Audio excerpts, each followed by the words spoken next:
አንድ ሰው የተጻፈለትን ብቻ ሚኖር ከሆነ ትወና ነው መሸለም ነው ያለበት። አዳም እንግዲህ የመጀመሪያው አባት ነው፣ የመጀመሪያው ለቅሶ የደረሰበት ሰው ነው፣ ሐዘንም የደረሰበት እሱ ነው። ስለዚህ ለህይወትም ለዓለምም አዲስ ነው። ስለዚህ እንዴት ማድረግ እንዳለበት ግራ ገባው። በ40 ቀኑ ድሃ እንዲሆን ታረጋዋለህ፣ ባለጸጋም ታረጋዋለህ ይላል። ሞት ምንድነው? ሞት በጣም ሰፊ ርዕሰ ጉዳይ ነው። ብዙ የተጻፈበት፣ ብዙ ቅኔ የተቀኙበት፣ ብዙ የሚያፈላስፍ እንደውም አንድ ሰው የሞትን ጉዳይ ካነሳ ፍልስፍና ቃጣው ይባላል። ራሱ ህይወትን ዲፋይን ማድረግ የሚጀምረው ሞትን መመልከት ሲጀምር ነው። በሃይማኖትም ከሃይማኖት ውጭም ሆነን ብናየው መጽሐፍ ቅዱስ ውስጥ የሰውን ሞትን መዘንጋት በጣም ያደንቃል።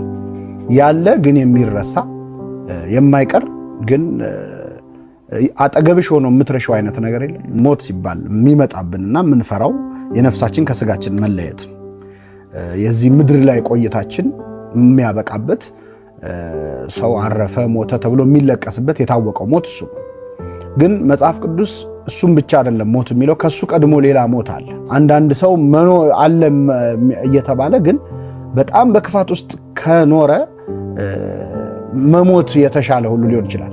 እንደውም በጣም እኛ የምንፈራው የስጋን ሞት ከነፍስ መለየት ነው እንጂ እሱ የማይቀርና ስለ ሰውየው ማንነት የማያሳይ ሞት ነው።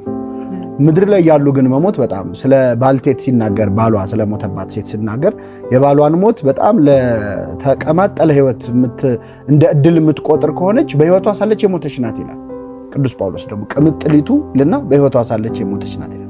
በጣም የሚገርመው አሁን እኛ በጣም የምንፈራው ሞት የስጋና የነፍስ መለየት አይደል? ግን እሱ የመጨረሻውና ቀላሉ ሞት ነው። የማይቀረው የሆነን ደረጃ ለመሻገር ሲፈለግ ከስጋዊው ዓለም ወደ መንፈሳዊ ዓለም መሸጋገሪያ፣ እንደውም የዘላለም ህይወት የልደት ቀን የበርዝዴይ ፎር ኢተርናል ላይፍ ይባላል። ከዚህ ዓለም ከእናታችን ማፀን አይደል የምንወጣው? ከዚህ ዓለም ወደዛኛው ዓለም ለመሻገር ደግሞ ከምድር ማህፀን የምንወለድበት ቀን የልደት ቀን፣ የሰማይ ቤት በርዝዴይ ካለ የሚከበረው ሰው የሞተበት ቀን ነው እና ትንሣኤ ያለው ሞት ነው። የመጨረሻው ደግሞ ምድር ላይ ያለው እሱም ትንሣኤ ያለው በንስሐ ሰው ሙታነ ህሊና ከሆነ የሆኑ ሰዎች የህሊና የልብ ያስተሳሰብ ሞት ውስጥ ያለ ሰው ፈቃደኛ ከሆነ ራሱን ለማስነሳት ይችላል። በማንኛውም ጊዜ ራሱን መቀየር ይችላል።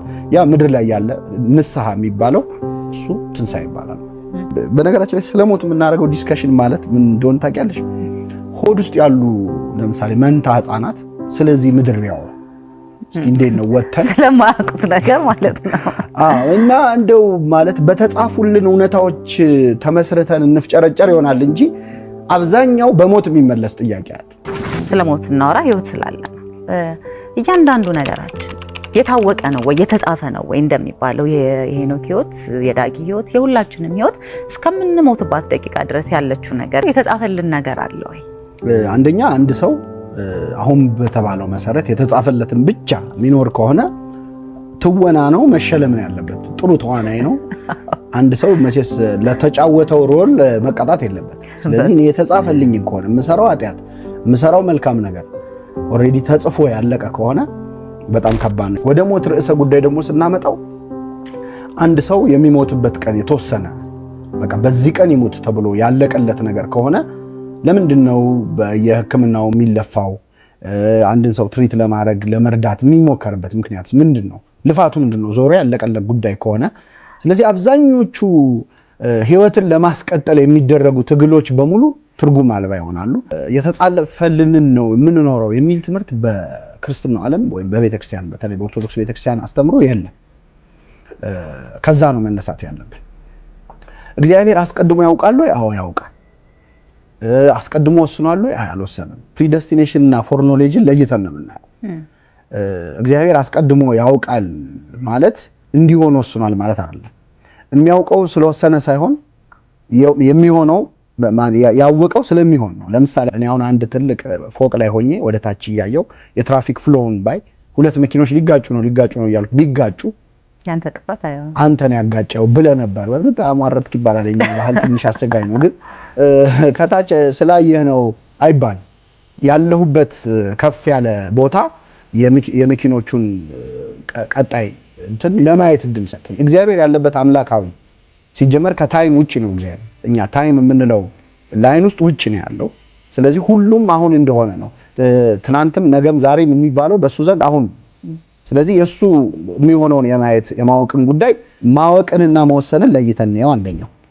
ከዛ ውጪ ምድር ላይ የሚሆኑት ነገሮች ለምሳሌ 40 ቀን እድል ይባላል አይደል?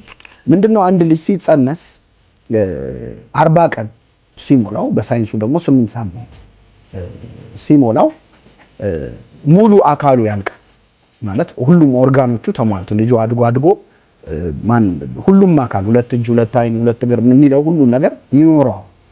ተስዕሎተ መልክ ወይም አይኑን እጁን እግሩን ሰጠው ያ 40 ቀን ሞላው ማለት ነው። ስለዚህ ሙሉ ሰው ሆነ። እድሉ የዛን ቀን ነው የተወሰነው ማለት በዛ በተሰጠው አካል የሚያደርገው ነገር እሱ እጅ ላይ ያለ ነው። በ40 ቀኑ ድሃ እንዲሆን ታረጋዋለህ፣ ባለጸጋም ታረጋዋለህ ይላል ማለት በ40 ቀኑ ጽንስ ውስጥ እያለ ድሃ ሀብታም ይሆናል ማለት አይደለም። ድሃም ሀብታም እንዲሆን የሚችልበትን ሙሉ አካል ሰጠው ማለት ነው። ከዛ የዛ ሰው ውሳኔ ነው የ40 ቀን እድል ማለት እሱ። ስለዚህ ሰው የሆነ ነገር አድርጎ አልሳካ ሲለው የ40 ቀን እድል ማለት አይችልም። ሌላው ነገር የምንወዳቸው ሰዎች ስናጣ ምን ማድረግ አለብን? ስሜቱንስ እንዴት ነው የምናስታምመው? አትዘኑ ተው የሚሉንን ሰዎች ምንድነው ልክ ነው ወይ የሚለውን ነገር እስቲ የሆነ ነገር በል። ወደ ሃይማኖቱ አስተምሮ ስንመጣ በመጀመሪያ ራሱ አምላካችን ኢየሱስ ክርስቶስ ሰዎች ሲሞቱብን ምን አይነት ሪአክሽን ሊኖረን እንደሚችል አሳይቶ እሱም አላዛርን የተባለ ሰው ከሞት ያስነሳበት ታሪክ ላይ እህቶቹ ቤተሰቦቹ መተው እየጮሁ እያለቀሱ ከበው ሲያይ በመንፈሱ ታወቀ፣ አለቀሰ። ከዛ ከ1 ሰዓት በኋላ ያስነሳው ምናልባትም ከ30 ደቂቃ በኋላ ወዴት ቀበራችሁት አለ ይላል። አለቀሰ። ከዛ በኋላ አስነሳው። እንደሚያስነሳው ያውቃል፣ ግን ስቲል አለቀሰ። እግዚአብሔር የሐዘኑን ጥግም ያውቀዋል። አብርሃም እንኳን ልጁን ሊሰዋ መንገድ እየሄደ እኮ 3 ቀን 3 ሌሊት ሊሰዋው እንደሆነ እያሰበ 3 ቀን ተሰቃይቶ። ስለዚህ እንደው ጨርሶ የማይረዳ አድርገናል ነው ሃይማኖቱን። ሐዘንን በተመለከተ የሚገርመው በደንብ እንድናዝንም ተፈቅዷል። ማለት አንዳንዴ ያልወጣ ሐዘን ህመም መሆን የሚችልበት ፖቴንሻል አለ። ከመጽሐፍ ቅዱስ በፊት የመጀመሪያው ሐዘንተኛ አዳም ነበር። አዳም ልጁን አቤልን ቃየል ወንድሙ ገደለ እና በጣም የሚገርመው በገድለ አዳም ላይ በጣም አስገራሚ ታሪክ አለ። አዳም እንግዲህ የመጀመሪያው አባት ነው። የመጀመሪያው ለቅሶ የደረሰበት ሰው ነው። ሐዘንም የደረሰበት እሱ ነው። ስለዚህ ለህይወትም ለዓለምም አዲስ ነው። ስለዚህ እንዴት ማድረግ እንዳለበት ግራ ገባው እና በጣም ነፍሱ ተጨንቃ ሰውነቱ እስከማበጥ እስከመቆጣት ድረስ ምንድነው የሚለው የእግዚአብሔር መልአክ ቁጭ ብሎ እያለቀሰ አሳየው እንዴት ያንን ሐዘን ማውጣት እንደሚችል ማለት ነው። ያንን ሲያይ ከመልአኩ ተረድቶ ቁጭ ብሎ አልቅሶ ሐዘኑን አወጣ። አሁን አንዳንዴ ሰው ሲሞትብን እንዲወራ ሁሉ አይፈልግም። አሁን ሰው እሱ ይሄን ጉዳይ አታንሱት መድበስበስ የለበትም። የተዳፈነ እሳት ይሆንና ሰውየውን ሲያቃጥለው ነው የሚኖረው። አንዳንድ ታሪኮች በጣም ለተደረገባቸው ክፉ ነገር እንዲያመሰግኑ የተገደዱ ሰዎች በህይወቴ መጣብኝ ለሚሉት መጥፎ ነገር ያ መጥፎ ነገር ሰርቷቸው አልፎ በእነሱም ብቻ ሳይሆን በሞተውም ሰው የሞተውን ሰው በምን እንግዲህ ነገርን ሁሉ በጊዜው ውብ አድርጎ ሰራው ሲባል አበባውን፣ ሜዳውን፣ ሳር ቅጠሉን ማለት ብቻ አይደለም። ይሄንንም ነው እኛ መጥፎ ናቸው ምንላቸውንም ነገሮች ጭምር በጊዜው ነው የሚሰራቸው።